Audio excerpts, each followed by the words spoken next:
was a young girl named Alicia who moved with her parents to a new town. They rented a big, old house that was sparsely furnished. Alicia slept in the downstairs bedroom while her parents slept upstairs. After they had been living there a few weeks, Alicia's parents noticed that she was growing very thin. As the days went on, her health seemed to get worse and worse. Then, the poor girl came down with a mysterious illness and was confined to her bed.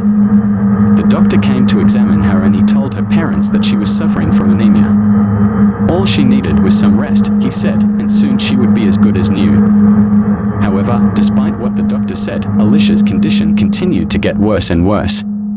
Her skin was grey and pallid, her cheeks were sunken, and there were dark circles around her eyes. Her parents were distraught and had no idea what to do.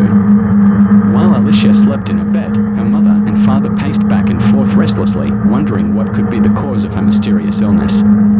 Day by day and hour by hour, the poor girl grew worse and worse. She was so weak, she could barely move. Alicia was fading fast and the life was ebbing from her veins. She was deathly pale and her body was shriveled and withered. She started to have hallucinations and began screaming out in terror and babbling incoherently in a weak voice. Finally, Alicia lost consciousness and died. Her parents were inconsolable. They held a funeral service and buried their beloved daughter in the town cemetery.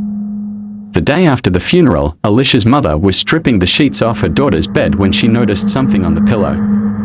There were 2 red stains in the white material. When she picked up the pillow, she noticed it was unusually heavy, so she called her husband to come and take a look at it. As the parents examined the pillow closely, the mother suddenly let out a scream. She felt something moving inside it. The father fetched a knife and slit open the pillow, emptying the feathers out on the floor. As the parents watched in horror, something crawled out of the pile of feathers, slowly moving its hairy legs. It was a monstrous black spider, so swollen with blood that they could scarcely make out its mouth. Night after night, as Alicia lay in bed, this hairy abomination had been stealthily sucking all of the blood from her body and slowly draining her life away. Robert the Doll is a true ghost story about a haunted doll in a museum in Key West, Florida. The doll is real and some say it is the subject of an evil curse. Many people claim they have seen it blinking and moving. Take a look at Robert the Haunted Doll. He sits under lock and key in a glass case located in the basement of a museum in Key West, Florida.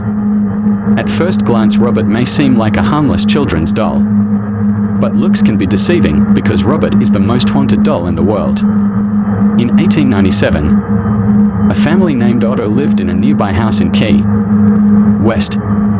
They owned a plantation and had a lot of servants working for them, who they treated very badly. One servant girl gave their son, Gene, a present of a doll. What the Ottos didn't realize was that this servant girl knew voodoo and black magic. Gene's full name was Robert Eugene Otto.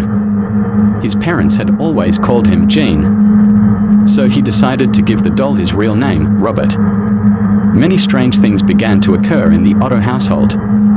Neighbors claimed to see Robert moving about from window to window.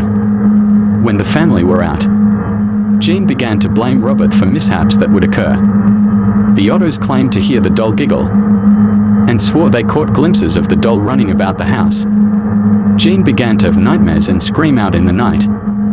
When his parents would enter the room, they would find furniture overturned, their child in a fright, and Robert at the foot of the bed with his glaring gaze. Robert did it, Gene would cry. The doll was eventually put up into the attic, where he resided for many years. But Robert had other plans.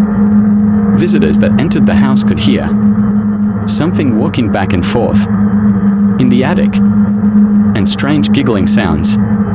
Guests no longer wanted to visit the Otto home. Gene Otto died in 1972 and the house was sold to a new family. The story of Robert the doll had died down, but Robert waited patiently up in the attic to be discovered once again. The 10-year-old daughter of the new owners was quick to find Robert in the attic. It was not long before Robert unleashed his displeasure on the child, the little girl claiming that the doll tortured her and made her life a hell. Even after more than 30 years later, she steadfastly claims that the doll was alive and wanted to kill her. Robert, still dressed in his white sailor suit and clutching his stuffed lion, lives quite comfortably, though well guarded, at the Key West Motello Museum. Employees at the museum say that Robert is still up to his old tricks today.